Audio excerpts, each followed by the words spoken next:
हे बच्चों, तो कैसे हो आप लोग। तो बच्चों आज हम लोग मोशन इन अ प्लेन का पार्ट 2 देखेंगे। ठीक है, कहाँ से स्टार्ट होगा, दैट इज टॉपिक नंबर 4.4 से देखेंगे। तो बच्चों चलिए शुरू करते हैं। बच्चों टॉपिक जो 4.4 है वो आपका है addition and subtraction of vectors. इसका मतलब क्या है कि कोई भी दो वेक्टर रहेगा उसका एडिशन देखेंगे या उसका सब्ट्रैक्शन देखेंगे। दो या दो से ज़्यादा वेक्टर भी हो सकते हैं। अब देखो बच्चों क्या होता है कि बेसिकली जो वेक्टर है आपके जो टेक्स्ट बुक में है, वेक्टर को मैं कैसे डिनोट करता हूँ, या तो बोल्ड लेटर से डिनोट करता हूँ।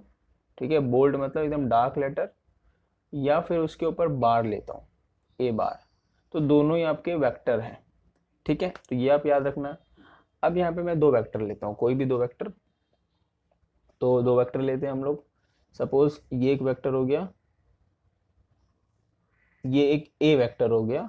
ठीक है, इसको हम लोग ले लेते हैं, चलो ए वेक्टर हो गया। ओके, ये एक वेक्टर हो गया। दूसरा वेक्टर हम लोग लेते हैं यहाँ से लेके यहाँ तक, ये बी वेक्टर हो गया।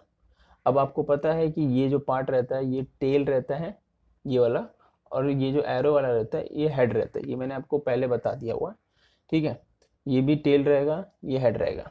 अब क्या होता है, इसको हम लोग को ऐड करना है। तो जब भी आपको ऐड करना है तो आपको क्या करना पड़ेगा, जो ये टेल टेल से लेके हेड तक आपने ए की ए ले लिया। ठीक है, तो आपको जो बी है ना, बी उसको ए के हेड से ज्वाइन करना है। ठीक है, तो मतलब आपको ऐसे ज्वाइन करना है। तो ये हो गया बी वेक्टर। अब ये दोनों ज्वाइन हो गए, तो ये दोनों का जो कॉम्बिनेशन होता है, ठीक है, कॉम्बिनेशन वो ए के टेल से स्टार्ट होता है और बी के हेड पर ख़त्म होता है। ठीक है, तो ये इन दोनों का कॉम्बिनेशन दैट इज एडिशन होता है। तो ये जो बच्चों है, वेक्टर वेक्टर लिया तो मैं बार ले रहा हूँ। ठीक है, क्योंकि यहाँ पे सारे डार्क लेटर में आपको दिखेंगे। ठीक है, क्योंकि मार्कर है, सीधी सी बात है, तो सारा ही डार्क दिखेगा। इसके लिए मैं ऊपर बार ले लेता हूँ, या फिर उसको हम लोग वेक्टर भी बोलते हैं। इसको आप बार बोलो या फिर उसको वेक्टर बोलो, तो मैं ए वेक्टर बोलूँगा। ठीक है, तो ये ए वेक्टर था और ये बी वेक्टर था, तो दोनों का यहाँ पे एडिशन हो जाएगा बच्चों। ठीक है, तो ये हो गया ए प्लस बी। अब देखो, तो जो एडिशन जो हुआ वो ए के टेल से बी के हेड पर हुआ है। जो जो फाइनल वेक्टर मिला है दोनों का एडिशन, वो ए के टेल से बी के हेड तक मिला है। तो ये बच्चों बहुत इंपॉर्टेंट है, ये वो याद रखना। ठीक है, और यही इसी ये जो लॉ है, इस लॉ को हम लोग बोलते हैं, क्या बोलते हैं, triangle law of vector addition. ठीक है, तो ये आपको याद रहेगा, triangle law of vector addition क्या होता है। देखो ये पूरा आपको ट्रायंगल जैसे एक दिख रहा है ना। तो इसमें बेसिकली दो वेक्टर होते हैं, दोनों को कंबाइन होते हैं, दोनों ऐड होते हैं। ठीक है, in the form of triangle law of vector addition. तो ये समझा बच्चों, ये हो गया आपका triangle law of vector addition. अब एक और चीज़ याद रखना कि जो इसका लेंथ रहता है ना, जैसे ये जो एक वेक्टर में दिखाया हूँ, तो जो इसका लेंथ रहेगा यहाँ से लेके यहाँ तक, जो भी लेंथ रहेगा यहाँ पे, लेंथ, ठीक है, जो भी लेंथ रहेगा वो मैग्नीट्यूड, इसके मैग्नीट्यूड के बराबर रहेगा। ठीक है, इसके मैग्नीट्यूड के बराबर रहेगा, मतलब जो भी इसका लेंथ रहेगा वो आपका मैग्नीट्यूड रहेगा। डायरेक्शन तो वो आपका दिखा ही रहा है, एरो। ठीक है, तो डायरेक्शन उधर की तरफ रहेगा, और जो उसका लेंथ रहेगा वो मैग्नीट्यूड रहेगा। ये आप याद रखना। और यहाँ पे हम लोगों ने ट्रायंगल ऑफ वेक्टर एडिशन देख लिया।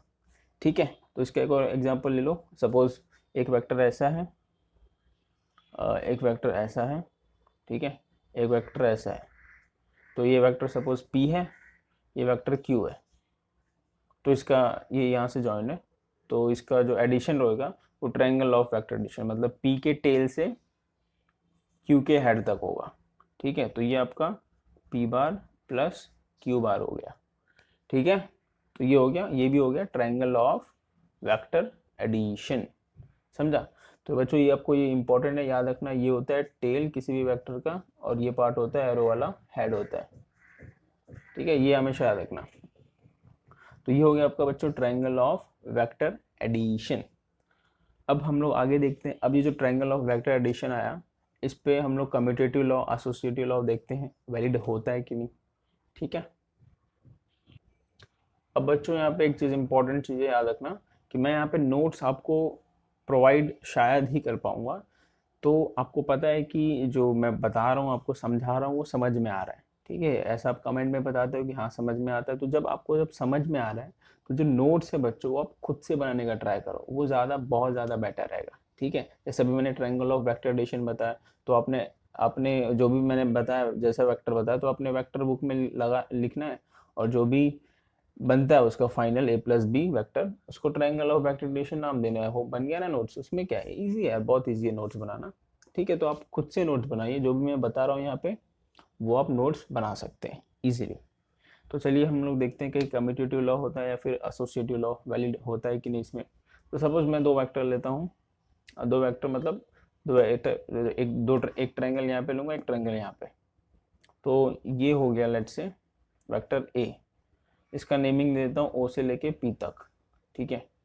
ये वेक्टर हो गया बी, वेक्टर का साइन नहीं दिखाया मैंने, वेक्टर का साइन दिखाना जरूरी है, ठीक है। ये हो गया पी से क्यू, इसका जो दोनों का एडिशन मिलेगा इसके टेल से इसके हेड तक मिलेगा, तो ये हो गया ए बार प्लस बी बार, या फिर ए vector plus B vector.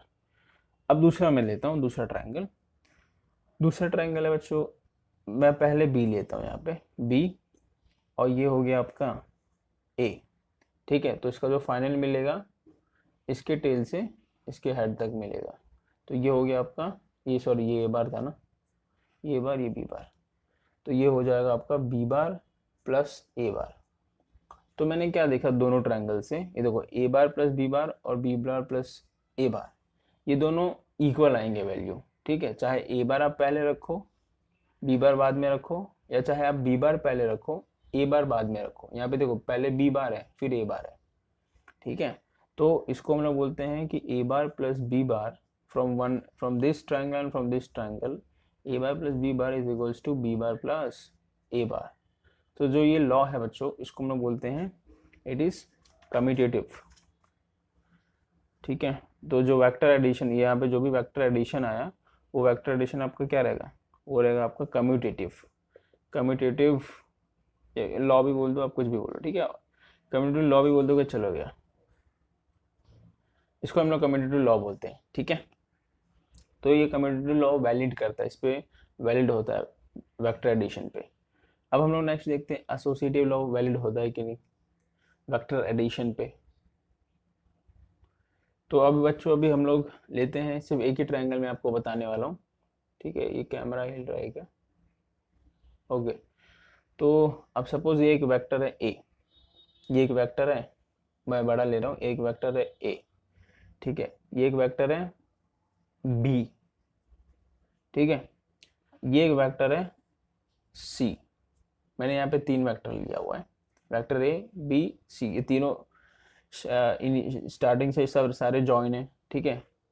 Tell to head tail to head tail to head, ठीक है।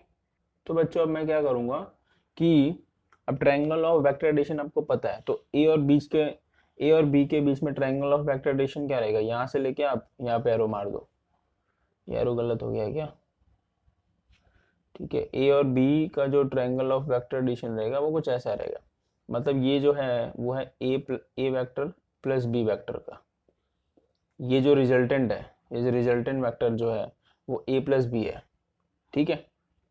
अब देखो मैं अगर यहाँ से यहाँ पे ले लूँ ये वाला चीज़, मैं अगर यहाँ से यहाँ पे एरो मार दूँ तो ये देखो ये बी बार प्लस सी बार हो जाता है, ये वाला वेक्टर, ये जो वेक्टर है वो बी बार प्लस सी बार हो जाएगा। ये रिजल्टेंट किसका रहेगा, B vector plus C vector का रहेगा, ठीक। इतना समझा। अब मैं फाइनल में इसको मार दूँ यहाँ से लेके इसके टेल से इसके हेड तक, ठीक है। मैं थोड़ा गैप लिया हूँ बीच में, इसके टेल से इसके हेड तक। तो देखो पहले मैं इसकी बात करता हूँ, ये यहाँ से यहाँ तक एरो है और ये यहाँ से यहाँ तक एरो है, मतलब पहले यहाँ पे ए बार प्लस बी बार है फिर प्लस सी बार है, ये समझा आपको। ए बार प्लस बी बार पहले एरो है, फिर इसके हेड से सी गया हुआ है, ठीक है। तो ये दोनों का एडिशन हो जाएगा, इसका ये वेक्टर का और ये वेक्टर का ये एडिशन हो जाएगा।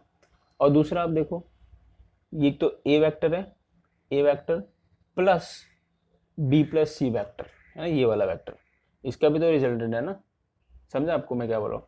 यहाँ पे दो अलग अलग वेक्टर है, एक तो एक ऐसे आया है, एक ऐसे आया है, ये ए वेक्टर है, तो ये है आपका बी प्लस सी वेक्टर है, बी प्लस सी वेक्टर। ये दोनों का एडिशन ये वाला रहेगा, ये दोनों का एडिशन क्या रहेगा, ए bar plus B plus C बार, बी प्लस सी बार। और दूसरा जो आया है प्रूफ क्या हुआ है, ये दूसरा आपका क्या प्रूफ है, हाँ एक बीच में से आया था जो कि ए बार प्लस बी बार, एक एरो था और एक ये एरो था, और रिजल्टेंट आपका ये है, ठीक है। तो ये सी बार था। तो ये क्या प्रूफ हुआ है कि पहले ए bar plus B bar plus C बार, ठीक है। तो देखो ये जो रिजल्टेंट है मतलब इसका ये भी ऐड है, इसको हम लोग ऐसा भी लिख सकते हैं, कैसे, ए bar plus B bar plus C बार। तो ये जो रिजल्टेंट है वो दो है, दो चीज़ आया, एक ये आया है, ये किससे आया है, ये वाला टर्म, ये आया है ये एरो प्लस ये एरो, ये वाला मतलब ये वाला वेक्टर प्लस ये वाला वेक्टर, ये टर्म पूरा आया है। और जो ये टर्म आया है वो ये वेक्टर ए वेक्टर प्लस ये वाला वेक्टर, ये वाला वेक्टर कौन सा है, बी प्लस सी है, ठीक है, ये वाला टर्म उससे आया है।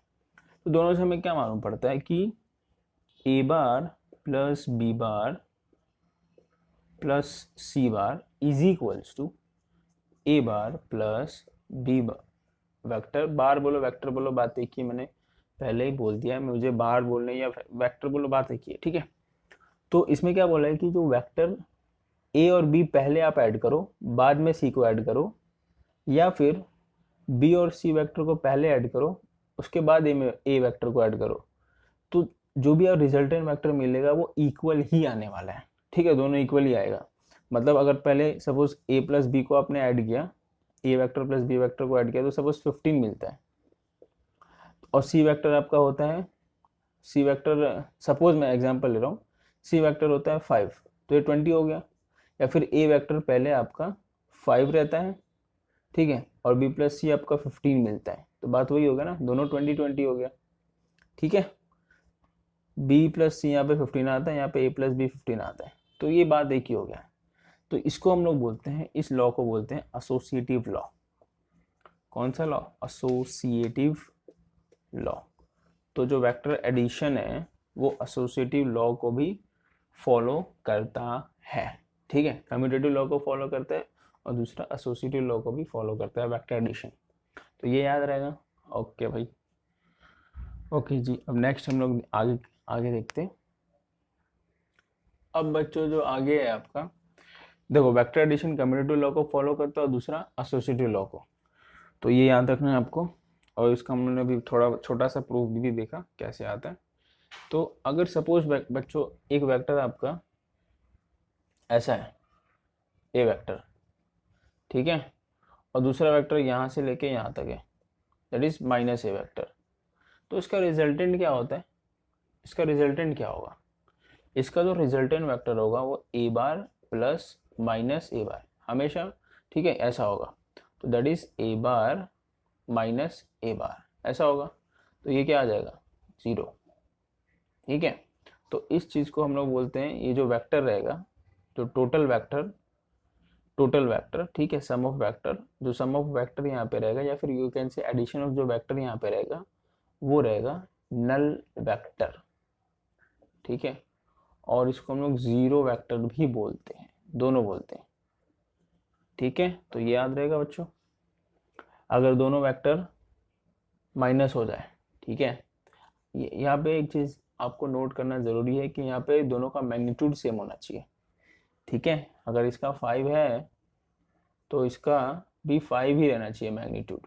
अब डायरेक्शन अपोजिट है तो हम लोग -5 लेते हैं, ठीक है, डायरेक्शन अपोजिट है तो -5 लेंगे, वरना फिर अगर ज़्यादा रहा मतलब 7 रहा तो ये -2 आएगा आंसर। बट दोनों का मैग्नीट्यूड सेम होना चाहिए दोनों वेक्टर का, तब जाके आपका नल वेक्टर और यू कैन से जीरो वेक्टर आता है। तो एक और वेक्टर हमने देखा, दैट इज नल वेक्टर और जीरो वेक्टर, ठीक है। तो ये याद रहेगा बच्चों आपको, ठीक है। तो यहाँ तक हमको समझ में आता है। अब क्या होता है बच्चों कि अगर किसी भी वेक्टर को आप 0 से मल्टीप्लाई करते हो, तो आपको पता ही है कि किसी anything multiply two zero will be zero, और अगर आप किसी भी वेक्टर को जीरो से ऐड करोगे तो वेक्टर ही आएगा, क्योंकि आपको पता है कोई भी नंबर प्लस जीरो तो नंबर ही आता है ना। नंबर ले लो ना, 2 + 0 = 2, तो कोई भी vector plus zero is that vector.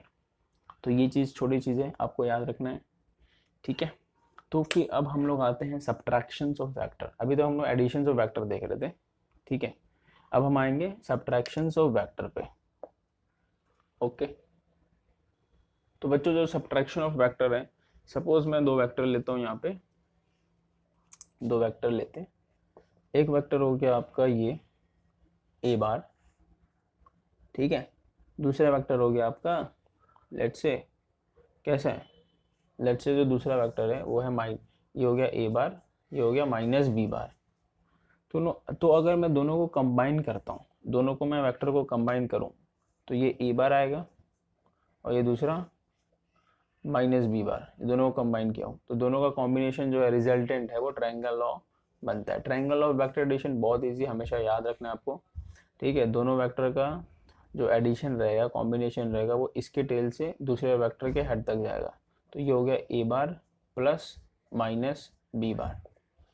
तो ये बेसिकली जो रिजल्टेंट है, यहाँ पे रिजल्टेंट क्या आता है, जो रिजल्टेंट वेक्टर आता है, रिजल्टेंट वेक्टर वो रहेगा ए bar plus minus B bar. सो इसको हम लोग ऐसा भी लिख सकते हैं, ए बार माइनस बी बार, बस यही है। तो ये हो गया आपका सब्ट्रैक्शन ऑफ वेक्टर। तो कोई भी वेक्टर एडिशन या सब्ट्रैक्शन करना बहुत ज़्यादा इजी है, ठीक है। बट आपको ट्रायंगल ऑफ वेक्टर एडिशन आना चाहिए, ठीक है।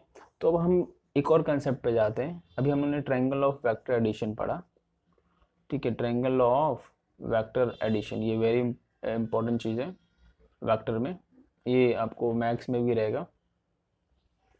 अब दूसरा चीज़ है आपका, हम लोग पैरेललोग्राम वेक्टर, क्या बोलते हैं, parallelogram law of vector addition, अब ये हम लोग पढ़ते हैं, ठीक है।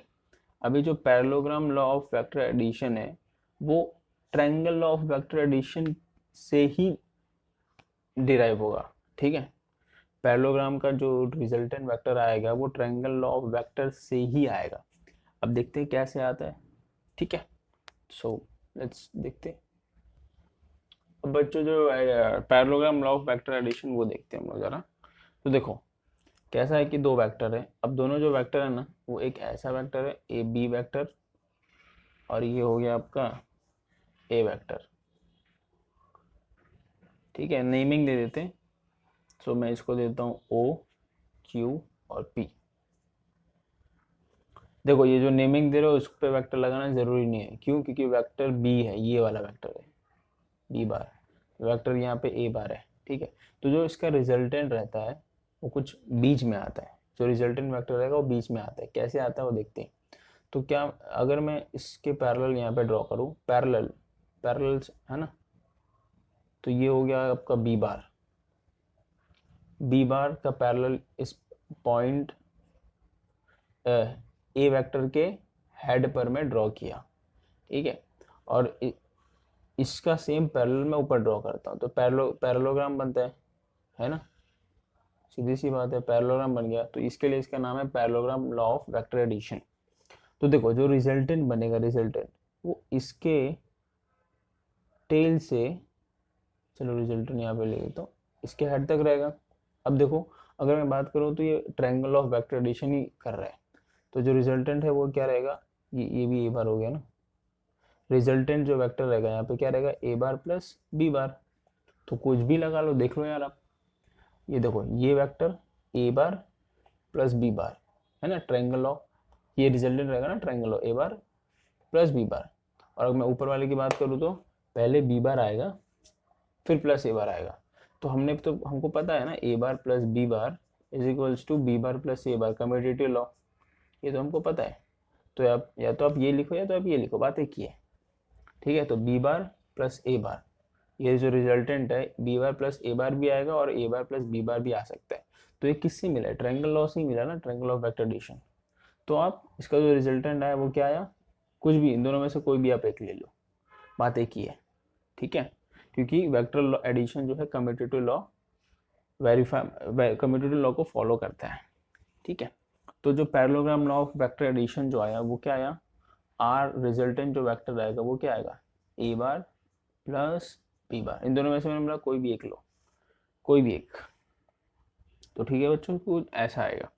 अब देखो, अब इस parallelogram law of vector addition में क्या होता है कि अगर अब इसका रिजल्टेंट निकालते हो, ठीक है, रिजल्टेंट वेक्टर आया ना, बट इसका हम लोग सिर्फ अगर मैग्नीट्यूड निकाले, मतलब सिर्फ वैल्यू, तो इसका सिर्फ मैग्नीट्यूड निकालने का जो तरीका है, मैग्नीट्यूड ऑफ आर, सिर्फ मैग्नीट्यूड ऑफ आर निकालने का जो तरीका है वो आपको ऐसे करना पड़ेगा, मैग्नीट्यूड में डालना पड़ेगा, is equals to under root of A का स्क्वायर प्लस बी का square, sorry, under root of magnitude of A का square plus under root of B का स्क्वायर। ठीक है, तो जो रिजल्टेंट वेक्टर है उसका जो मैग्नीट्यूड मिलेगा वो under root of magnitude of A का square plus magnitude of B का स्क्वायर, ये हमेशा याद रखना।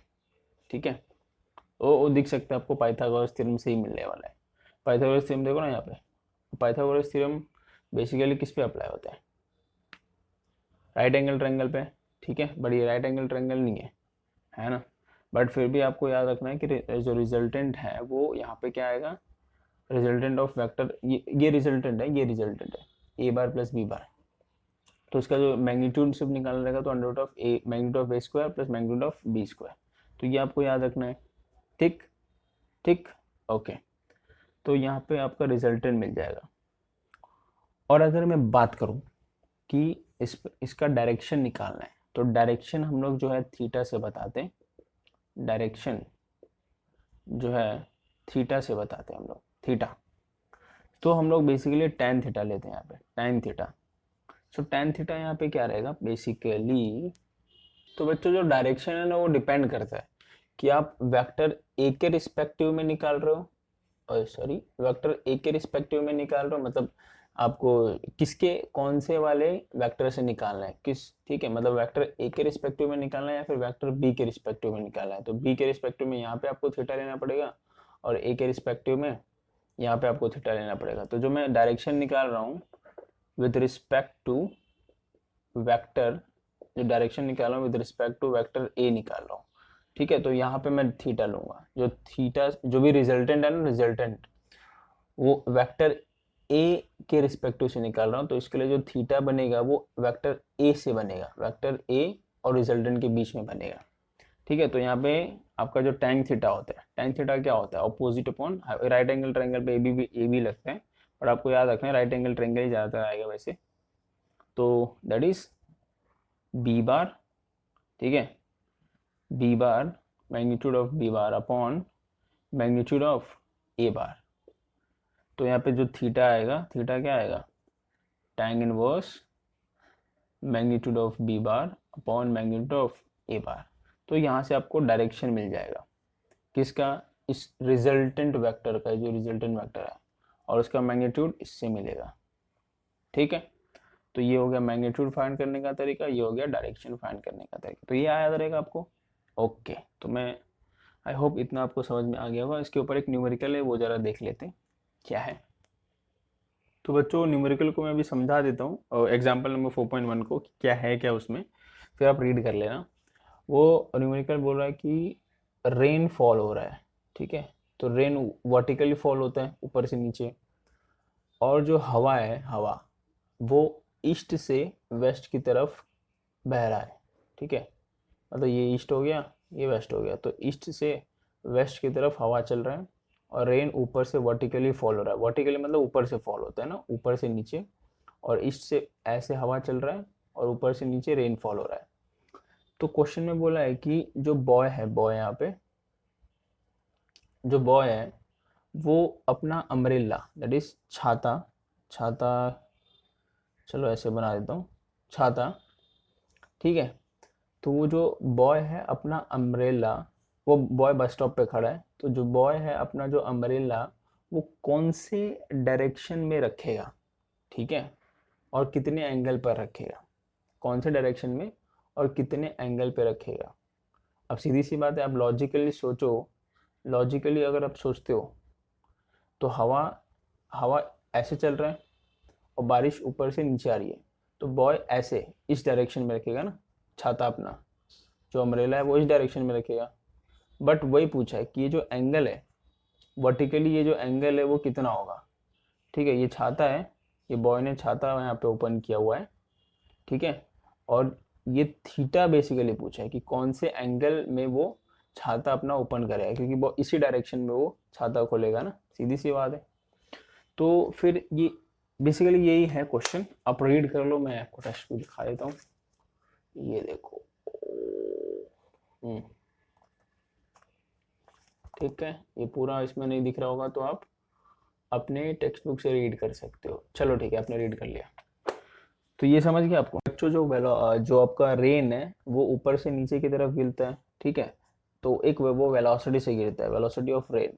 और वेक्टर को हम लोग हमेशा बार या फिर वेक्टर, ये कैप ये बार होता है बेसिकली, ठीक है, बार या फिर वेक्टर बोलो या फिर बार बोलो, या फिर बोल्ड लेटर में भी आ सकता है। अगर प्रिंटिंग में आएगा तो बोल्ड लेटर में आएगा। आप तो बोल्ड लेटर कितना टाइम में बनाना होता है, ऐसा वी ऐसा आप उधर डिजाइन तो बनाते बैठोगे नहीं, इसके लिए आपको क्या करना है, बार लगाना है सीधा, ठीक है। तो जो विंड है वो ऊपर से नीचे की तरफ आ रहा है एक वेलोसिटी से, मैंने ले लिया velocity of rain V vector. और जो आपका हवा है वो ईस्ट से वेस्ट की तरफ चल रहा है, मतलब velocity of wind. Velocity vector quantity होता है, हमेशा याद है, ठीक है, आपको याद, मतलब इसमें क्वेश्चन में ही दिया हुआ है। तो अभी आपको पता है कि जो नॉर्थ साउथ वेस्ट कैसा होता है, आपको पता है ना, नॉर्थ ऐसा होता है, ये साउथ होता है, नॉर्थ के ये साइड में ईस्ट होता है, ये वेस्ट होता है, ये हमेशा आपको याद रखना है, ठीक है। कभी भी आपको ईस्ट वेस्ट मालूम करना है तो ये नॉर्थ, ये east, north south east west. North की राइट साइड में अगर मैं सामने से देख रहा हूँ तो राइट साइड में ईस्ट रहता है, ठीक है, तो ये आपको याद रखना है। अब बेसिकली हमको क्या करना है, इसका रिजल्टेंट निकालना। अब देखो यहाँ पे ये वेलोसिटी ऑफ विंड है, ये वेलोसिटी ऑफ रेन है, ठीक है, तो इसका रिजल्टेंट क्या आएगा, इसका resultant basically parallelogram law of vector addition से आएगा, है ना। तो parallelogram law of vector addition क्या है, पता है ना आपको, पता है कि नहीं पता है, रिजल्टेंट बीच में रहता है, रिजल्टेंट बीच में रहता है, ठीक है, ये याद है ना। तो रिजल्टेंट यहाँ पे क्या होगा, जो रिजल्टेंट होगा वो होगा V R vector plus V W vector. तो ये हो गया आपका बाय पैरेललोग्राम। अब नहीं यार, V R plus V W, ठीक है, तो ये आपका रिजल्टेंट वेक्टर हो गया। तो रिजल्टेंट वेक्टर का हमको क्या फाइंड करना है, हमको क्या फाइंड करना है, हमको पहले इसका मैग्नीट्यूड फाइंड करेंगे, ठीक है। तो बेसिकली बच्चों जो हम लोग रिजल्टेंट फाइंड कर रहे हैं वो हम लोग रिजल्टेंट वेलोसिटी फाइंड कर रहे हैं, क्योंकि देखो एक तो जो ऊपर से रेन बारिश टपक रहा है वो भी एक वेलोसिटी से टपक रहा है ना, और जो हवा चल रहा है वो भी एक वेलोसिटी से चल रहा है, वो उस तरफ चल रहा है ईस्ट से वेस्ट, और ऊपर से नीचे बारिश आ रहा है। तो जो रिजल्टेंट वेलोसिटी होगी, है ना, रिजल्टेंट वेलोसिटी मतलब दोनों का कंबाइन करके, हवा का और एयर का, ठीक है, तो बारिश कुछ ऐसे ऐसे आएगा, इस तरफ आएगा ना बारिश, तो वही यहाँ पे दिखाया है, बारिश इस डायरेक्शन में आएगा, बारिश सीधा नीचे नहीं गिरेगा, इस डायरेक्शन में आएगा। तो जो भी बारिश इस डायरेक्शन में गिर रहा है इस डायरेक्शन में चलेगा ना, तभी तो उसको छाता को ऐसा ओपन रखना, ऐसे ये वाले एंगल में, ठीक है। तो जो रिजल्टेंट वेलोसिटी आएगा वो देखते हैं कितना आता है। ओके, तो let's find out the magnitude first, क्योंकि रिजल्ट हम लोग जो रिजल्टेंट फाइंड करते हैं उसका मैग्नीट्यूड ही फाइंड करते हैं। तो जो रिजल्टेंट है वो आपको पता है कि velocity of rain plus velocity of water. Okay, अब मैंने इसमें लिखना ही भूल गया यार, क्या लिखना है, वैल्यू लिखना ही भूल गया। तो इसका किसकी वेलोसिटी, जो रेन की वेलोसिटी है, रेन की वेलोसिटी वो कितनी है, 35 मीटर पर सेकेंड, और जो विंड की वेलोसिटी है वो कितनी है, 12 मीटर पर सेकेंड, ठीक है, ये आपको गिवन है, ये गिवन में लिखना भूल गया था। तो इसका हम लोग को मैग्नीट्यूड निकालना है। तो मैग्नीट्यूड निकालने के लिए मैंने आपको बताया था इन दोनों का मैग्नीट्यूड का, और ये मैग्नीट्यूड ही दिया है आपका, डायरेक्शन नहीं दिया है, ये जो दिया है ना ऊपर मैग्नीट्यूड ही दिया है, वी आर का स्क्वायर प्लस वी डब्ल्यू का square, so that will be V R का 35 का स्क्वायर प्लस 12 का square, so that will be 35 का स्क्वायर। आप करते हो तो 35 तो इजीली मल्टीप्लाई हो जाएगा ना, 35 इंटू 35, ठीक है। 35 इंटू 35 करते हैं फटाफट, कितना आता है 25 15 16 17 15 तो 9 10, so that will be 5 7 5 12 1 1 2 1 2 2 5 plus 12 का स्क्वायर 144 होता है ना, ठीक है। तो इन दोनों को एडिशन करते हैं, यार मार्कर काफ़ी डार्क है, इन दोनों का एडिशन करते हैं। 5 + 4 9 2 4 5 6 2 + 1 3 1369 1369 का आपको स्क्वायर रूट निकालना पड़ेगा। स्क्वायर रूट कैसे निकालते हैं आपको पता है? पता है आपको पता है ना, ठीक है। नहीं पता है? नहीं पता है, क्या बात करें यार। स्क्वायर रूट निकालना ऐसे निकालते हैं अपन, स्क्वायर रूट निकालना सीखा था ना, ये वाला डिवीजन, कौन सा तो डिवीजन बोलते हैं मुझे याद नहीं आ रहा है। ये 1 3 रहता है, 6 9 रहता है, ठीक है। दो नंबर पे बार लगाते हैं अपन, तो अपने को हम लोग को एक ऐसा यहाँ पे नंबर लेना रहता है जो कि सेम नंबर से मल्टीप्लाई होना चाहिए। जैसे 2 इंटू 2 होता है, 4 इंटू 4 होता है, तो 2 इंटू 2 करेंगे तो 4 आएगा, 4 इंटू 4 करेंगे तो 16 आएगा, तो 13 से वो ज़्यादा हो जाएगा ना, तो 3 इंटू 3 लेते हैं, 3 इंटू 3, हाँ बराबर सही रहेगा। सो 3 3 और यहाँ पे 3 ऐड करना है, सो 3 इंटू 3 9 होता है, और यहाँ पे आपको 3 ऐड भी कर देना है, तो 3 + 3 6 हो गया, और ये माइनस होता है 13 माइनस 9 13 10 11 12 13 4 होता है। अब ये 6 9 दोनों को साथ में लिख देना है। तो अभी आपको ऐसा नंबर लेना है यहाँ पे, सेम नंबर, मतलब 62 इंटू 2 यहाँ पे आना चाहिए, 63 इंटू 3 आना चाहिए, 64 इंटू 4 आना चाहिए, ऐसा आना चाहिए। तो मैं यहाँ पे लेता हूँ 7, 67 इंटू 7, ठीक है, और यहाँ पे आपको 7 ऐड भी करना है, तो 67 इंटू 7 देखते हैं कितना होता है, 7 7, क्योंकि लास्ट में मुझे 9 दिख रहा था ना, तो इसके लिए मैं 7 इंटू 7 करता हूँ लास्ट में, तो 7 7 49 होता है, 7 7 49 7 6 42 42 + 4 46, तो 469 बराबर आता है, 469 बराबर आ गया, मतलब ये 0 हो गया। तो जब ये 0 आ गया, इसको ऐड करोगे तो 7 7 14 74, ठीक है। तो इसका कोई वैल्यू नहीं है, बट इसका कोई मतलब नहीं है, बट ये आपका 0 आ गया ना, तो ये मैटर करता है। तो जब ये 0 आ गया, तो जो भी आपका यहाँ पे नंबर रहता है वो इसका स्क्वायर रूट रहता है, ठीक है। मतलब यहाँ पे 37 1369 का स्क्वायर रूट रहेगा। सो यहाँ पे जो वैल्यू है वो है 37 मीटर पर सेकेंड। तो जो रिजल्टेंट जो वेलोसिटी है रेन का, वो रहेगा 37 मीटर पर सेकेंड। ये समझा, मतलब देखो इन दोनों से भी फास्ट है, इसका रेन का तो वेलोसिटी 35 है, विंड का वेलोसिटी 12 है, लेकिन इन दोनों से भी तेज चल रहा है वो, ठीक है। इसके ठीक है। अब हम लोग क्या करेंगे, इसका डायरेक्शन निकालते हैं। ये तो मैग्नीट्यूड था, मैग्नीट्यूड ऑफ रिजल्टेंट वेलोसिटी। अब हम लोग देखेंगे कि इसका डायरेक्शन क्या है। अब जो यहाँ पे बॉय खड़ा है, उसको कौन से डायरेक्शन में अम्ब्रेला को रखना है, कितने डिग्री पर रखना है, ठीक है। तो ये समझ गया आपको। तो ये बेसिकली तो अब हम लोग डायरेक्शन निकालने के लिए मैंने आपको बताया था क्या हम लोग लेते हैं, थीटा लेते हैं, tan थीटा। अब हमको डायरेक्शन ना वर्टिकली निकालना है, वर्टिकली मतलब ये थीटा लेंगे। डायरेक्शन किसके हिसाब से निकालना है, वी आर के हिसाब से निकालना है। और रिजल्टेंट कौन सा, ये है ना रिजल्टेंट। तो डायरेक्शन हम लोग हमेशा डायरेक्शन रिजल्टेंट का ही निकालते हैं, और किसके रिस्पेक्ट से निकालना है वो आपको वहाँ पे एंगल, मतलब यहाँ पे मैं रेन के हिसाब से निकाला हूँ, क्योंकि रेन ऊपर से नीचे फॉल हो रहा है ना, तो रेन के हिसाब से निकाला हूँ डायरेक्शन। तो यहाँ पे जो tan थीटा होगा, सपोज मैं इसको भी ऐसा कर देता हूँ यहाँ पे, हाँ एरो इसके पैरेलल यहाँ पे बना दिया, तो tan थीटा क्या होता है पता है आपको, ये वी डब्ल्यू हो गया, इसके पैरेलल मैंने ये बनाया, तो tan थीटा क्या होता है, opposite upon adjacent sine theta cos theta, पता है ना।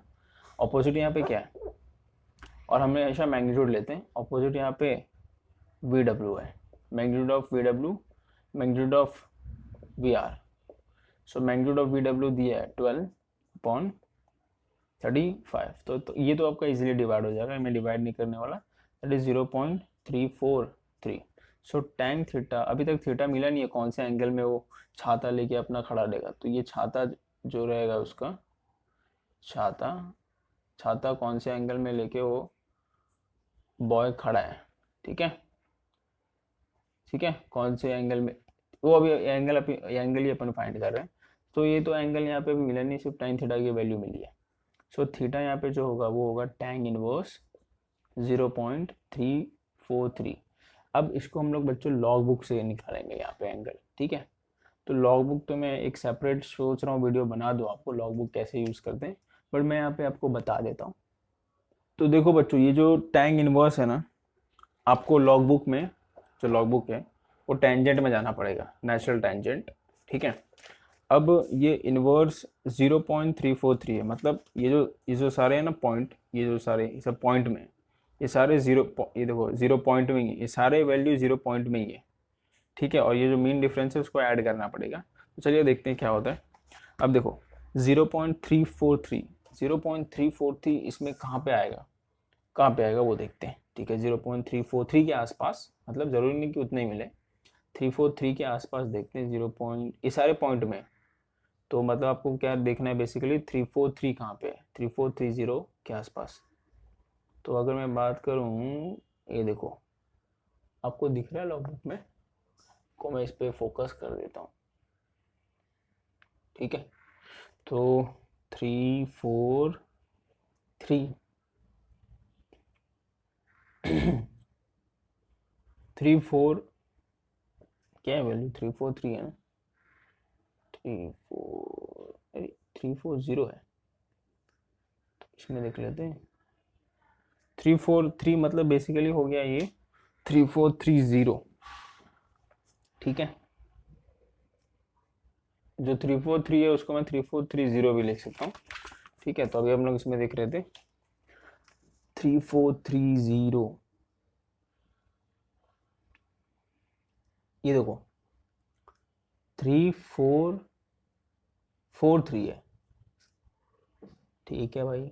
343 3424 है यहाँ पे देखो, 3424 मतलब आसपास है, 0.3424 है यहाँ पे, दिख रहा है।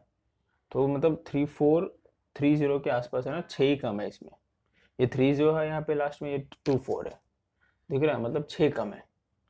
तो 6 आपको ऐड करना पड़ेगा, इसका मतलब ये हो गया 6, ये देखो यहाँ पे 6, ये जो मीन डिफरेंस है ना यहाँ पे 2 दिख रहा है, 2, ठीक है।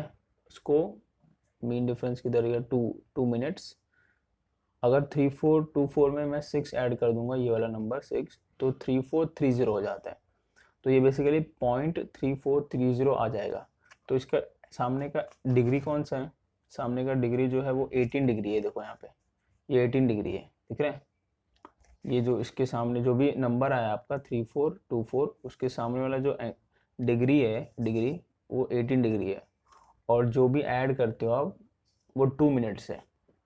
इसका मतलब जो एंगल आया मेरा वो कितना आया, 18 डिग्री 2 मिनट्स। ये समझा कैसे देखा मैं लॉग बुक से, ये समझा, ठीक है। इस पर भी मैं एक सेपरेट वीडियो चाहिए तो बना दूंगा, उसका कोई इशू नहीं है, ठीक। सॉरी बच्चों, ये सिर्फ 2 मिनट्स नहीं है, ये सिर्फ 2 मिनट्स नहीं है, ठीक है। ये देखो हम लोगों का जो वैल्यू आया था 18 डिग्री पे, यहाँ पे आया था ना 3424, दिख रहा है, 3424 प्लस हम लोगों ने 6 किया था, तो 18 डिग्री तो आपने देखना ही है, 18 डिग्री तो आपको देखना ही है, बट उसके ऊपर का मिनट्स भी देखना है। तो मिनट्स कितना है यहाँ पे, 54 मिनट्स है, जो कि 0.9 डिग्री है। तो इसका मतलब 18 डिग्री प्लस 0.9 डिग्री, ठीक है, 18 डिग्री प्लस ये 0.9 डिग्री ऐड करना है, फिर इसमें 2 मिनट्स आपको ऐड करना है, ठीक है। तो इसका मतलब हो गया 18 डिग्री, 18 डिग्री प्लस 0.9 डिग्री, और ये होगा आपका 2 मिनट्स, ठीक। तो ये 18 प्लस 0.9 अराउंड 19 के आसपास ही आ जाता है, ठीक है ना। या फिर चाहिए तो इसका मिनट ऐड कर दो, वो भी बात सही है। तो ये 18.09 आ जाता है डिग्री, 18.09 डिग्री आ जाता है 2 मिनट्स, ठीक है।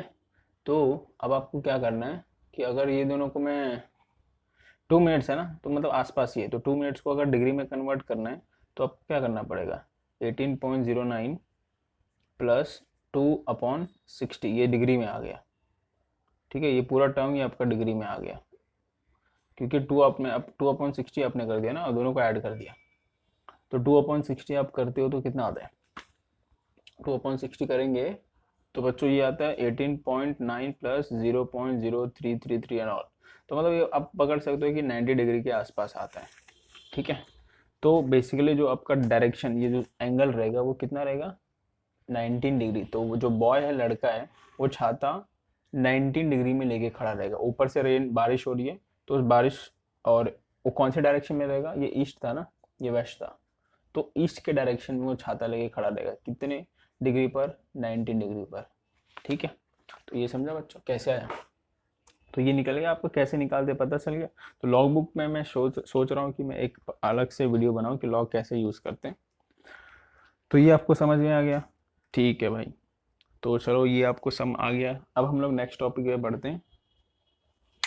ओके, अगला टॉपिक है बच्चों 4.5 topic, that is resolution of vectors. Okay भाई, अब ये क्या बोलता है जरा हम भी देखते हैं। तो ये देखो, सपोज यहाँ पे दो वेक्टर है, लेट्स से मैं वो बोलता हूँ ये एक वेक्टर है ए, लेट्स से वेक्टर है ए, इसका नाम है ए स्मॉल ए बार, और ये वेक्टर है स्मॉल बी बार। ठीक है, टेक्स्ट बुक में आपके बोल्ड लेटर में लिया रहेगा, बोल्ड लेटर। तो जब बोल्ड लेटर में लेंगे तो ऊपर का वो बार लगाना, वेक्टर लगाना जरूरी नहीं है, मैंने आपको 10 बार बता चुका, वापस बता दिया।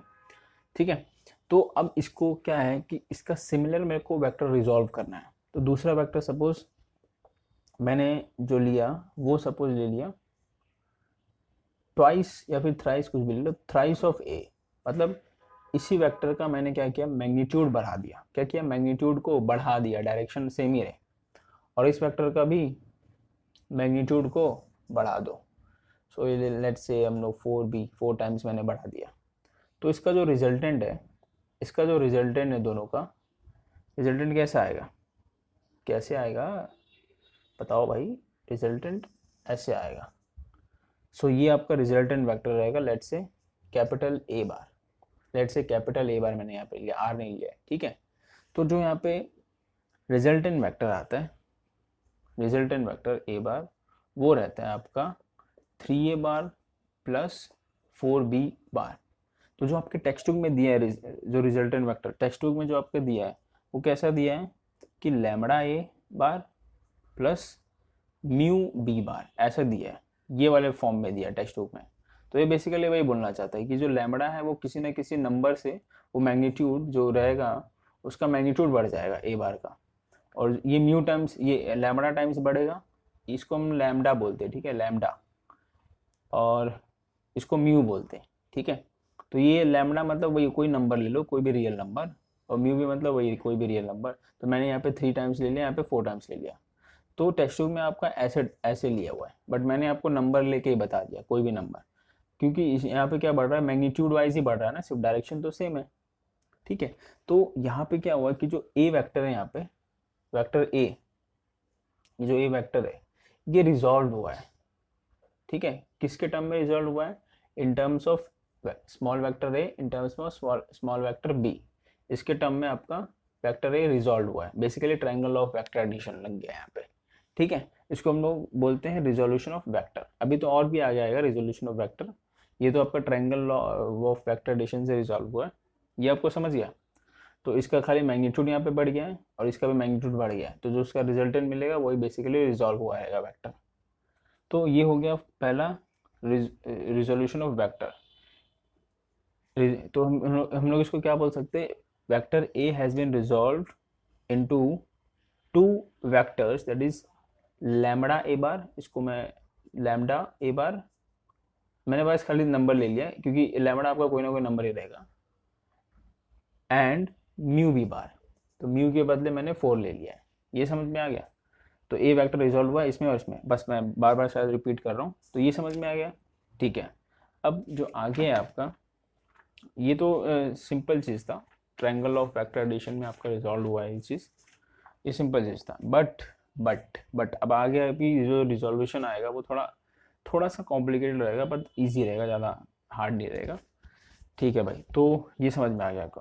अब एक टर्म आता है आपका रिजोल्यूशन के पहले, रिजोल्यूशन ऑफ वेक्टर के पहले एक टर्म आता है, दैट इज यूनिट वेक्टर। ये क्या होता है वो देखते हैं। अब रिजोल्यूशन आपका प्लेन में होता है, 3 डायमेंशन, प्लेन मतलब 2 डायमेंशनल हो गया, 3 डायमेंशन में होता है मतलब स्पेस में हो गया, ठीक है। तो रिजोल्यूशन अलग अलग तरीके से होता है, तो उसके लिए हमको यूनिट वेक्टर जानना बहुत ज़रूरी है। तो ये कि यूनिट वेक्टर भाई क्या होता है। तो जो यूनिट वेक्टर है वो क्या होता है, देखो यूनिट वेक्टर का जो मैग्नीट्यूड रहता है, मैग्नीट्यूड मतलब वैल्यू, वो हमेशा 1 रहता है। कितना रहता है, 1 रहता है। और यूनिट वेक्टर करता क्या है, what is does, it is used to specify direction only, it is used to specify direction only, direction only, मतलब ये सिर्फ डायरेक्शन बताने के लिए काम आता है। और आपके जो यूनिट वेक्टर्स है, यूनिट वेक्टर्स कौन कौन से, एक्स एक्सिस की बात करूं तो एक्स एक्सिस के अलोंग यूनिट वेक्टर जो रहेगा वो रहेगा आई कैप, जो वाई एक्सिस के अलोंग यूनिट वेक्टर रहेगा वो रहेगा जे कैप, जो जेड एक्सिस के अलोंग वेक्टर रहेगा वो रहेगा के कैप, ठीक है। यूनिट वेक्टर को हम लोग कैप से डिनोट करते हैं, इसको हम लोग कैप बोलते हैं, टोपी, ठीक है, कैप, इसे डिनोट करते हैं। क्यों, ताकि ये जो आपका ये वेक्टर है, सपोज मैं ए वेक्टर की बात करूं तो ये जो वेक्टर है इससे आपका काफ़ी डिफरेंस है। ये जो वेक्टर है ना, ये वाला, ये वेक्टर से कैप वाला वेक्टर अलग है, क्योंकि कैप वेक्टर आपका हमेशा यूनिट वेक्टर बताता है, मतलब वो सिर्फ डायरेक्शन बताता है, डायरेक्शन को स्पेसिफाई करता है। अगर कहीं पे भी आई कैप आ गया तो आप क्या समझ जाओगे कि वो एक्स एक्सिस की बात कर रहा है, एक्स एक्सिस के डायरेक्शन की बात कर रहा है। कहीं पर भी जे कैप आ गया तो आप क्या समझोगे कि वाई एक्सिस के डायरेक्शन की बात कर रहा है। कहीं पे भी आ गया तो ये समझ गया ना आपको। तो ये दोनों में डिफरेंस है, बेसिकली वेक्टर और यूनिट वेक्टर में डिफरेंस है, ठीक है। ये वेक्टर को हम लोग बार से दिखाते हैं और यूनिट वेक्टर को हम लोग कैप से दिखाते हैं, ठीक है, इतना समझा। तो अब देखो यूनिट वेक्टर और वेक्टर, ये यूनिट वेक्टर हो गया और वेक्टर में रिलेशन क्या है वो देखते हैं, ठीक है। तो उसका फॉर्मूला क्या बनता है, तो बच्चों जो इसका फॉर्मूला बनता है, क्या मैंने बोला था, हाँ, यूनिट वेक्टर और वेक्टर का फॉर्मूला। तो यूनिट वेक्टर हम लोग कैप से दिखाते हैं, वेक्टर हम लोग बार से दिखाते हैं।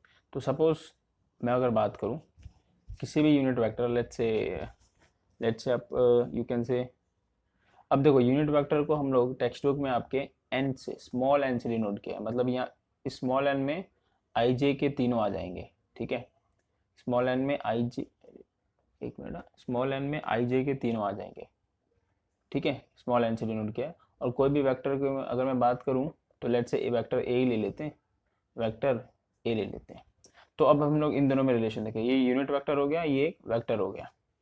तो क्या होता है कि जो भी कोई भी यूनिट वेक्टर जो होता है वो होता है वेक्टर अपॉन उस वेक्टर का मैग्नीट्यूड, समझे आप, उस वेक्टर का मैग्नीट्यूड, ये होता है रिलेशन। वेरी वेरी इंपॉर्टेंट चीज, जो यूनिट वेक्टर होता है वो होता है अब देखो ये जो ए बार का जो डायरेक्शन है वो मुझे ये यूनिट वेक्टर ही बताएगा कि कौन सी डायरेक्शन में, बट वो वेक्टर अलग होता है, ठीक है। मैंने क्या बोला, यूनिट वेक्टर और वेक्टर में अंतर फर्क करने के लिए एक कैप है और ये बार से हम लोग बताते हैं, ठीक है।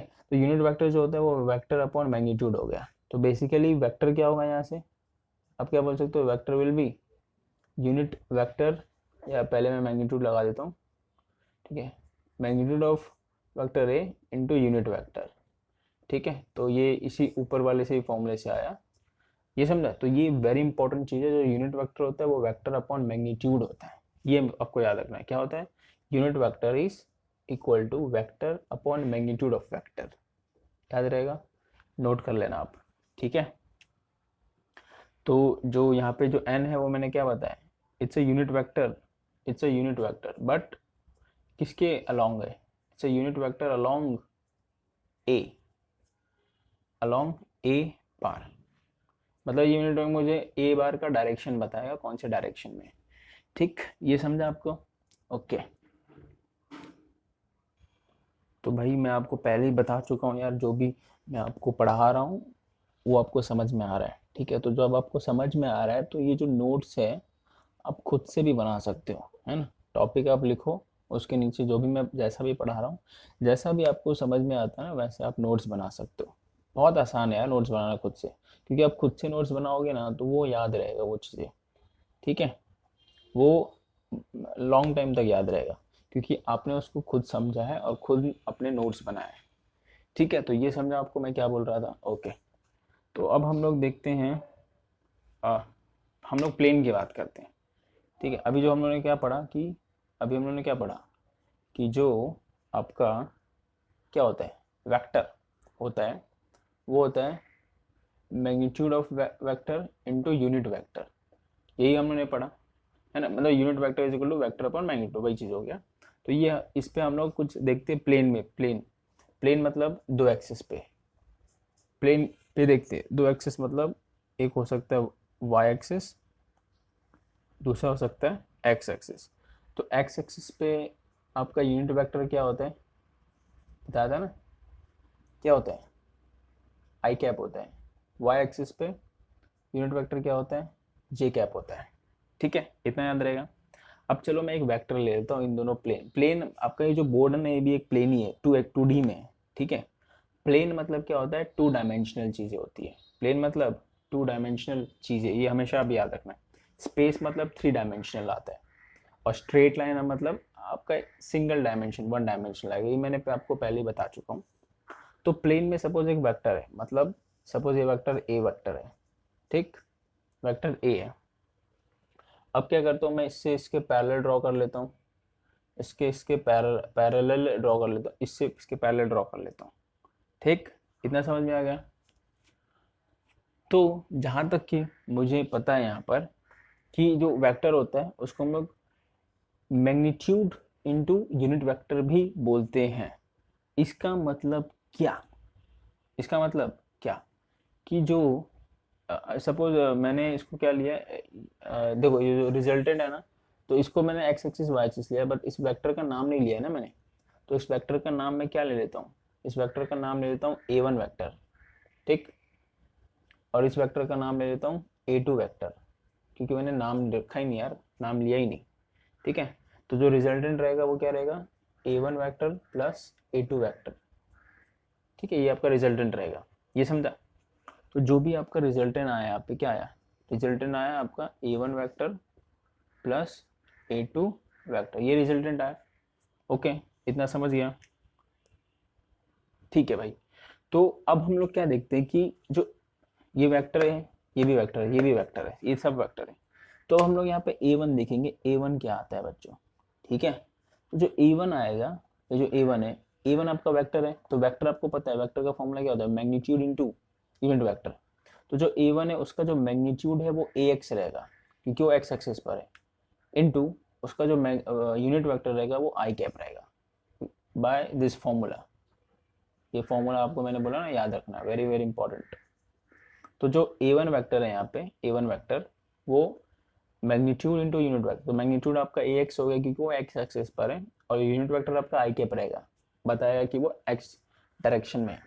और यहाँ पे ए टू वैक्टर क्या होगा, बताओ बताओ बताओ, ए वाई एक्सिस पर है ना वो, इंटू जे कैप, इंटू मतलब वही हो गया, इंटू हो गया। ठीक है, तो ये जो यहाँ पे ए एक्स और ए वाई है वो क्या है, यहाँ पे वो मैग्नीट्यूड है, मैग्नीट्यूड वो याद रखना, ये जो ए एक्स और ए वाई है वो मैग्नीट्यूड है। Magnitude along X axis, magnitude along Y axis, मतलब ये कुछ भी हो सकता है, जैसे ये पॉइंट रहे वो फाइव फाइव है, इस पॉइंट तक एक्स मतलब फाइव आप ले सकते हो। ठीक है, ये फोर ले सकते हो, कुछ भी हो गया। ठीक है, मैग्नीट्यूड है बेसिकली। तो इतना आपको समझा। तो क्या मैं जो ए वेक्टर है, ए ऊपर वाला वेक्टर, उसको मैं ऐसा लिख सकता हूँ, तो ऐसा भी तो लिख सकता हूँ यार, ए आई x I plus A Y J cap. इसका मैं इसको ऐसा लिख सकता हूँ, ये वाले इसको, लेट से इक्वेशन क्या ले लूँ मैं, इसको इक्वेशन वन ही ले लेता हूँ। क्या मैं इक्वेशन वन को ऐसा लिख सकता हूँ, लिख सकता हूँ भाई, क्यों क्यों नहीं लिख सकता, क्योंकि मेरे को आपको पता चला ना, A one vector A two vector ये है। ठीक है, तो इतना समझा आपको, इतना बहुत ईजी था। अब देखो, अब क्या होता है कि भाई हम लोग ए एक्स और ए वाई निकालेंगे कैसे।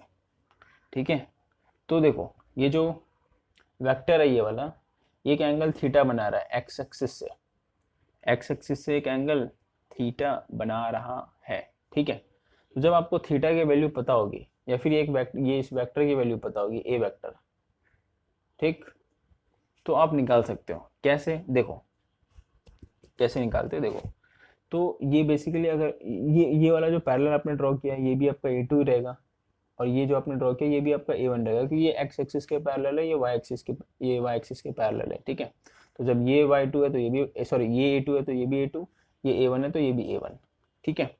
तो देखो आपका यहाँ पे मैं क्या लेता हूँ, पहले कॉस थीटा लेता हूँ।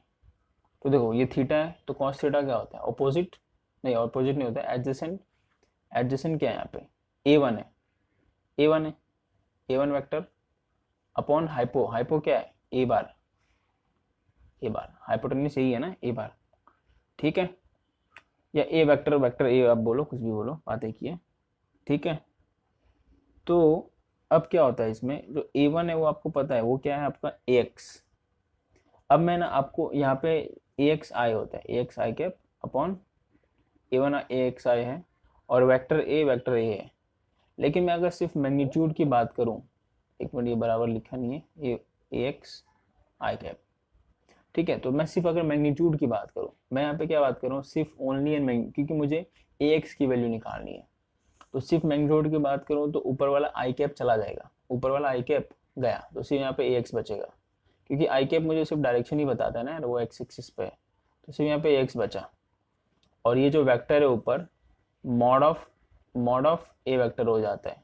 तो मॉड ऑफ ए वेक्टर को आप क्या लिख सकते हो, AX अपॉन A लिख सकते हो, सिंपल A, नॉर्मल A, कोई भी बोल्ड लेटर में नहीं लिखना है, नॉर्मल A, क्योंकि मैंने आपको बताया था कि जो वेक्टर A रहेगा उसका जो मैग्नीट्यूड रहेगा उसको अपन ऐसे बताते हैं, और उसको हम लोग एक सिंपल लेटर में भी बता सकते हैं मैग्नीट्यूड। सिंपल मतलब नॉर्मल, जो बोल्ड लेटर नहीं रहेगा, ये नॉर्मल लेटर रहेगा, ठीक है। तो आपका कॉस थीटा क्या आया इन terms of magnitude, AX upon A।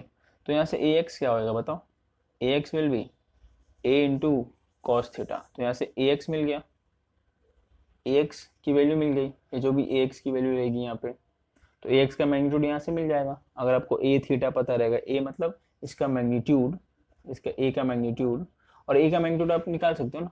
A का मैग्नीट्यूड कैसे निकालोगे बताओ, A का मैग्नीट्यूड यहाँ पे कैसे आएगा, बताओ बताओ बताओ बताओ जल्दी बताओ, अभी मैंने बताया था, under root of magnitude of A1 का स्क्वायर प्लस मैग्नीट्यूड एक मिनट, मैग्नीट्यूड ऑफ A1 का स्क्वायर, मैग्नीट्यूड ऑफ A1 का square plus magnitude of A2 का स्क्वायर, ठीक है। वो आप मैग्नीट्यूड ऐसे निकाल सकते हो ये, ठीक है। तो ये आपको मालूम पड़ जाएगा, तो AX की वैल्यू भी आ जाएगी। सिमिलरली AY वही आता है, AY क्या आएगा, अगर आप साइन थीटा यहाँ पे लगाओगे, साइन थीटा इसके बदले कॉस थीटा के बदले साइन थीटा लगाओ, तो चलो मैं इधर ही रफ एंड टफ कर देता हूँ, रफ करके साइन थीटा ले लेता हूँ। साइन थीटा क्या होता है, ऑपोजिट, ऑपोजिट यहाँ पे A2 बार है, ऑपोजिट A2 अपॉन हाइपो तो A बार ही है, ठीक है। तो A2 यहाँ पे क्या है, AY है, AY जे कैप, बस मैं सिर्फ मैग्नीट्यूड की बात करूँ तो सिर्फ AY आएगा, और यहाँ पे भी मैग्नीट्यूड लग जाएगा, तो ये हो जाएगा AY upon simple A, simple A मतलब वो समझ लो आप मैग्नीट्यूड है। तो AY यहाँ से क्या आ जाएगा, sine theta into A into sine theta. तो वेरी वेरी इंपॉर्टेंट चीज़ है, वेरी वेरी इंपॉर्टेंट चीज़ है। तो अगर आपको कोई भी वेक्टर बताना है, कोई भी वेक्टर स्पेसिफाई करना है, कोई भी वेक्टर स्पेसिफाई करना है एक प्लेन में, प्लेन मतलब 2D में, कोई भी दो एक्सेस पर 2D में, तो आपको क्या क्या पता होना चाहिए, आपको पहली चीज तो या तो मैग्नीट्यूड ऑफ ए वेक्टर पता होना चाहिए, ठीक है। मतलब ये हो गया मैग्नीट्यूड ऑफ ए, जिसको मैं ए बार भी ए भी बोलता हूँ, सिंपल ए, तो ये आपका मैग्नीट्यूड ऑफ ए ही है, ठीक है। मैग्नीट्यूड ऑफ वेक्टर ए है, और डायरेक्शन थीटा पता होना चाहिए, ठीक है। मैग्नीट्यूड ऑफ ए पता होना चाहिए, डायरेक्शन थीटा पता होना चाहिए, ठीक। और theta with respect to X axis है, ये भी याद रखना, ये जो थीटा है with respect to X axis है, ना कि वाई एक्सिस है, ठीक है। वाई एक्सिस से लेंगे तो ये अलग चीज, अलग टर्म हो जाएंगे। और दूसरी चीज, 2 वे से हम लोग, मतलब हम लोग इस वेक्टर को स्पेसिफाई कर सकते हैं। एक तो अगर आपको ए और थीटा पता है, मतलब मैग्नीट्यूड ऑफ वेक्टर ए और थीटा पता है, तो मिल जाएगा ये वेक्टर, है ना। देखो ना, आप ए एक्स की वैल्यू भी इससे निकाल लोगे और ए वाई की वैल्यू निकाल लोगे। या तो आपको ax और ay पता होना चाहिए बस। तो ये वेक्टर a को आप स्पेसिफाई कर सकते हो, ठीक है। वेक्टर ए को मैंने बोला, आपको पूरा वेक्टर ए स्पेसिफाई हो सकता है, ये समझे। तो ये दो वे हैं आपको स्पेसिफाई करने के, इस फॉर्मूले ने मेरे को प्रूव किया। तो ये भी formula is very very important, ये फॉर्मूला मैंने बॉक्स किया है, ये वेरी इंपॉर्टेंट है। ये फॉर्मूला मैंने स्टार किया है, जो स्टार किया है वो वेरी इंपॉर्टेंट फॉर्मूला है। ये स्टार किया ये इंपॉर्टेंट, ये स्टार किया ये इंपॉर्टेंट, ठीक है जी। और जो वो मैग्नीट्यूड निकाला था वो भी इंपॉर्टेंट था, ठीक है। मैग्नीट्यूड कैसे निकालते हैं, डायरेक्शन कैसे निकालते हैं इसके पहले। चलो भाई, तो ये भी हमको मालूम पड़ गया, ओके जी। तो ये आपको ये अभी याद रखना है फिलहाल के लिए। तो मैं फिलहाल रफ कर रहा हूँ, तो ये जो भी मैंने आपको कराया ये आप नोट कर लो, ठीक है। वरना क्यों, टेक्स्ट बुक में तो रीड कर सकते हो बट एक बार नोट भी कर लो, आप खुद से नोट्स बना लो। देखो शायद ही मैं नोट्स प्रोवाइड कर पाऊंगा यार, क्योंकि लेक्चर्स मतलब जो वीडियोस है वही काफ़ी टाइम बाद आ रहा है, तो नोट्स शायद ही मैं फिलहाल प्रोवाइड कर पाऊंगा। इसके लिए आपको खुद से नोट्स बनाना बहुत ज़रूरी है, ठीक है बच्चों। देखो क्या होता है कि कुछ चीज़ें होती हैं जो लाइफ में सीखनी होती है, ठीक है। अब जैसे अगर मैं सब्जेक्ट की बात करूँ तो ठीक है, आपको कोई ना कोई रहना चाहिए मेंटर सिखाने वाला, है ना। क्योंकि कोई मेंटर नहीं रहेगा सिखाने वाला, तो आप अगर खुद से सीखोगे वो चीज़ को तो काफ़ी टाइम लग सकता है। ऐसा नहीं मैं बोला कि आप नहीं सीख सकते, लेकिन काफ़ी टाइम में आप वो सीखोगे, ठीक है। तो इसके लिए मेंटर होना ज़रूरी है। लेकिन आप अगर आपको समझ में आ गया वो चीज़, जो भी मेंटर मतलब जो भी आप सीख रहे हो, अगर वो चीज़ें समझ में आ गई है तो आप वो खुद से भी तो बना सकते हो ना नोट्स वगैरह, है ना। ठीक है, तो चलो आप नोट्स बना लेना, जैसा मैं आपको सिखा रहा हूँ उसके हिसाब से आप नोट्स बना लेना समझ के। जैसा आपको समझ में आता है वैसे आप नोट्स बना लेना।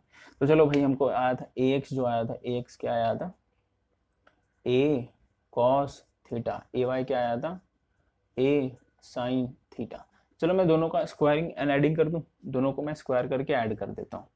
तो ax square plus ay square is equals to a square cos theta plus, sorry ये भी स्क्वायर होगा, a square sine theta sine square theta. तो देखो क्या होता है, क्या होता है, तो ये जो होगा ये आपका cos a स्क्वायर कॉमन आएगा, cos square theta plus sign square theta. तो बाय आइडेंटिटी ये पूरा टर्म वन हो जाता है, ट्रिग्नोमेट्री आइडेंटिटी। तो क्या आता है, A square equal to A X square plus A Y square, ये आता है, ठीक है। तो यहाँ से वही चीज़ हो गया ना, ये मतलब बेसिकली ये मैग्नीट्यूड ही है। ये किसका मैग्नीट्यूड है, वेक्टर ए का मैग्नीट्यूड है। अरे यार एक मिनट, वेक्टर ए का मैग्नीट्यूड को हम लोग ये ए लेते हैं, ठीक है। तो दो की आता है, क्या आता है यहाँ पे, अंडर रूट ऑफ, देखो वही चीज़ आ गया जो मैंने स्टार्टिंग में आपको बताया था ना, स्टार्टिंग में इसके पहले मैंने बताया था, इसके पहले वाले टॉपिक पे 4.4 पे, कि मैग्नीट्यूड कैसे निकालते हैं। तो वही चीज़ यहाँ पे प्रूव हो गया, ठीक है, कैसे निकालते हैं ये समझा आपको। अब इसका डायरेक्शन ये मैग्नीट्यूड निकाला आपने, डायरेक्शन कैसे निकालोगे, tan थीटा से। तो tan थीटा क्या होता है आपको पता है, वो जो अब हम लोगों ने अभी बनाया था ना वो डायग्राम, ऐसा कुछ बना था ना, ये यहाँ पे थीटा था, तो tan थीटा क्या होता है, ऑपोजिट। तो ये ऑपोजिट क्या था, ऑपोजिट ये A2 था, है ना, ये A2 था अपॉन एडजेसेंट, एडजेसेंट A1 है। तो A2 आपका तो क्या आया था, A2 क्या आया था, बताओ बताओ जल्दी बताओ।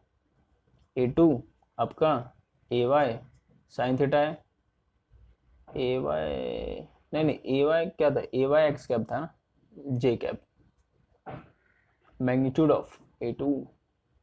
तो AY J कैप था ना A2, और A1 क्या है, AX I कैप, ठीक है। ये मैंने स्टार्टिंग में आपको बताया। तो AY जो आपको है, अगर मैं सिर्फ मैग्नीट्यूड की बात करूँ, A2 के मैग्नीट्यूड की बात करूँ, सिर्फ मैग्नीट्यूड की, तो ये चीज़ आएगा, ठीक है। जे कैप चला जाएगा, जे कैप आपको डायरेक्शन बताता है कि वो अलॉन्ग वाई डायरेक्शन में।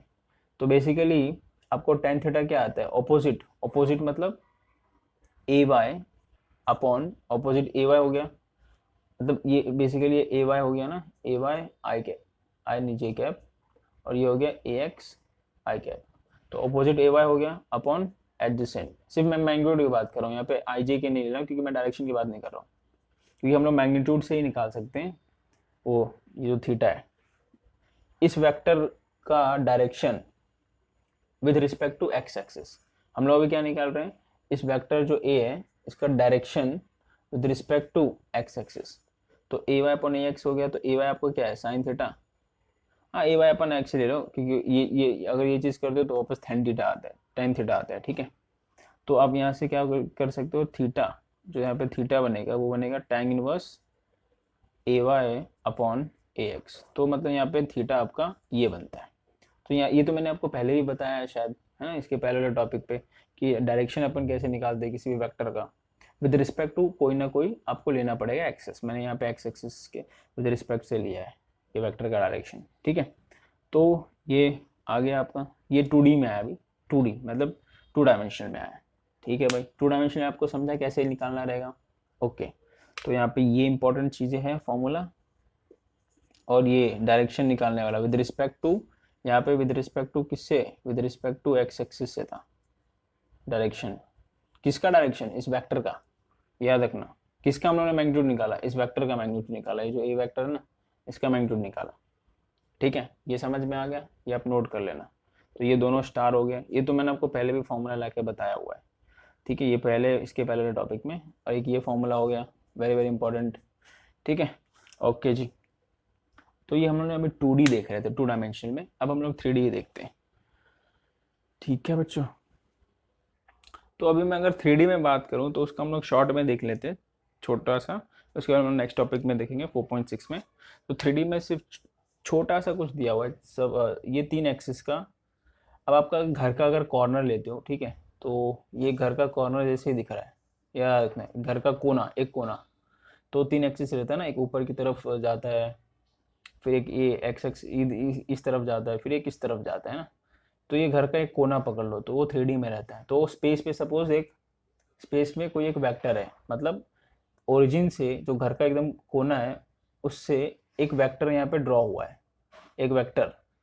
तो इस प्लेन में तो मैं दिखा नहीं सकता, मतलब ऊपर तो लाइन में बना नहीं सकता ना हवा में, तो इसके लिए मैं यहाँ पे दिखा रहा हूँ कि सपोज एक वेक्टर ड्रॉ हुआ है एक स्पेस में, ये वेक्टर है स्पेस में, तो ये एक्स एक्सिस है, इसका जो यूनिट वेक्टर रहेगा आई कैप, ये वाई एक्सिस है, इसका जो यूनिट कैप रहेगा, यूनिट अपना वेक्टर रहेगा जे कैप, जेड एक्सिस है, इसका यूनिट वेक्टर के कैप।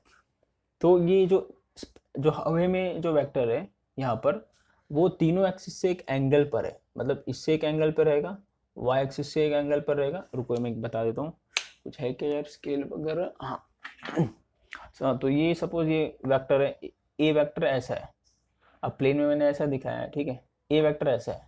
तो देखो वाई एक्सिस से भी एक एंगल बनाएगा यहाँ पे, है ना, जेड एक्सिस से यहाँ पे एक एंगल बनाएगा ये वेक्टर, और एक्स एक्सिस से भी एक एंगल बनाएगा, ये जो है ना ये एंगल बनाएगा, ठीक है। तो ये वेक्टर हवे में, तो यहाँ पे हवे में तो डायग्राम में बना नहीं सकता, इसके लिए मैं प्लेन में बनाया हूँ।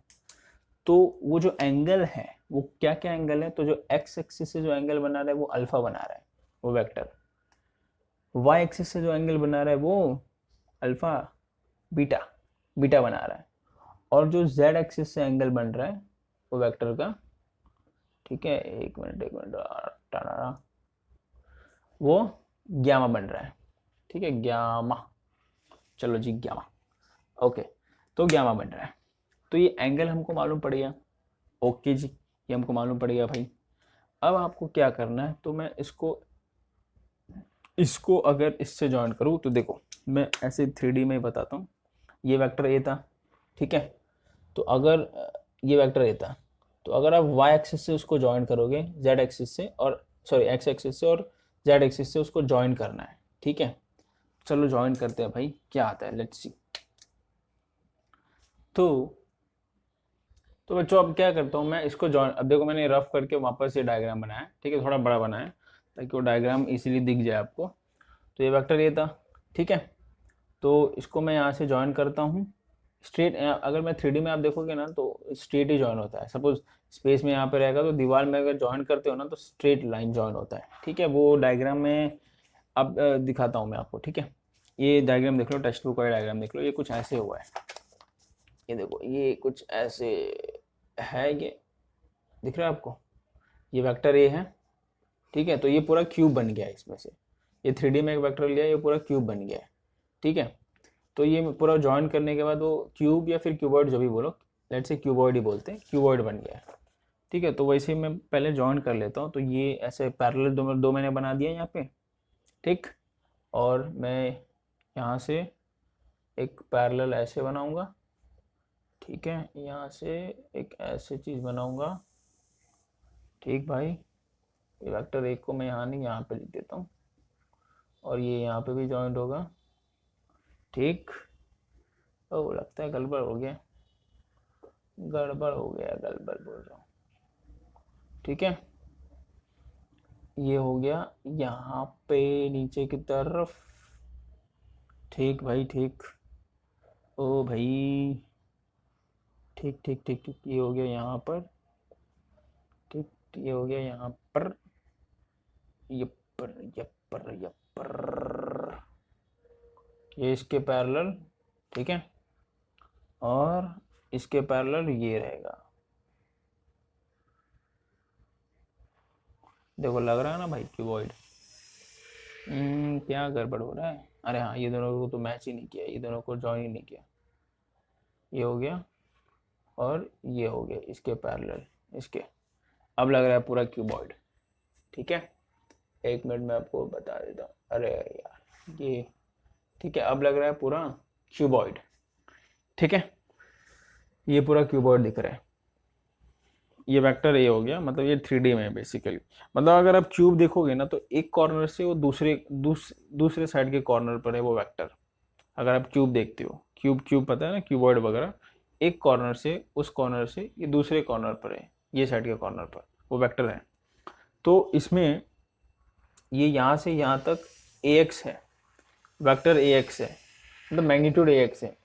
ठीक है, यहाँ से यहाँ तक इस पॉइंट तक मैग्नीट्यूड ay है अलोंग डायरेक्शन y, और यहाँ तक मैग्नीट्यूड az है अलोंग डायरेक्शन z एक्सिस। तो ये मैग्नीट्यूड आपको पता चल गया ax, ay, az। ठीक, तो अगर आप सब में cos थीटा लगाओ cos एंगल, मतलब अगर मैं cos अल्फा की बात करूं, cos अल्फा, तो जो cos अल्फा होगा वो क्या होगा?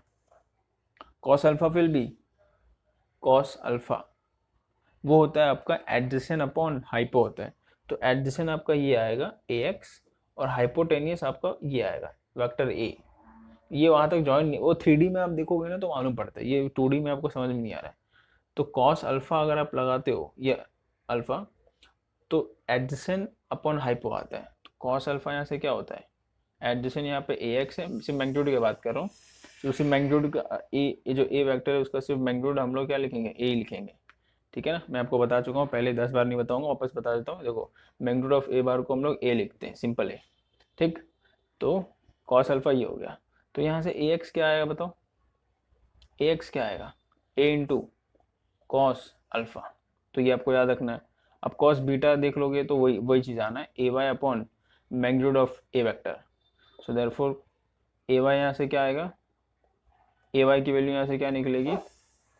ए यार, ए वाई की वैल्यू यहाँ से क्या निकलेगी? Magnitude of A into cos beta. Cos gamma आप देखोगे तो जेड एक्सिस में, तो वो A Z upon A, that is A Z की वैल्यू यहाँ पे क्या निकलेगी? A into cos gamma. यार ग्यामा कुछ अलग ही बना दे रहा हूँ मैं। ठीक है, तो ये ए जेड की वैल्यू, नॉट ए टू की वैल्यू। तो आप ऐसे निकाल सकते हो 3D में, ए एक्स की वैल्यू, ए वाई की वैल्यू, ए जेड की वैल्यू 3D में, 3 डायमेंशनल में अगर आपको निकालना है। तो आपको बेसिकली अल्फा बीटा गैमा सब मालूम होना चाहिए, और मैग्नीट्यूड ऑफ वेक्टर दिस मालूम होना चाहिए। तो भाई अब देखो मैग्नीट्यूड ऑफ कैसे मालूम पड़ेगा, ये वेक्टर का मैग्नीट्यूड कैसे आएगा वो देखते हैं। तो वो आप याद रखना, वो उस वेक्टर का मैग्नीट्यूड कैसे आएगा। तो यहाँ पे जो वेक्टर है उसका मैग्नीट्यूड जो आएगा वो आएगा under root of A X square, मतलब जो भी एक्स एक्सिस का मैग्नीट्यूड रहेगा, एक्स एक्सिस ए एक्स मैंने बताया स्टार्टिंग में बताया, A X A Y A Z यहाँ पे सिर्फ मैग्नीट्यूड है।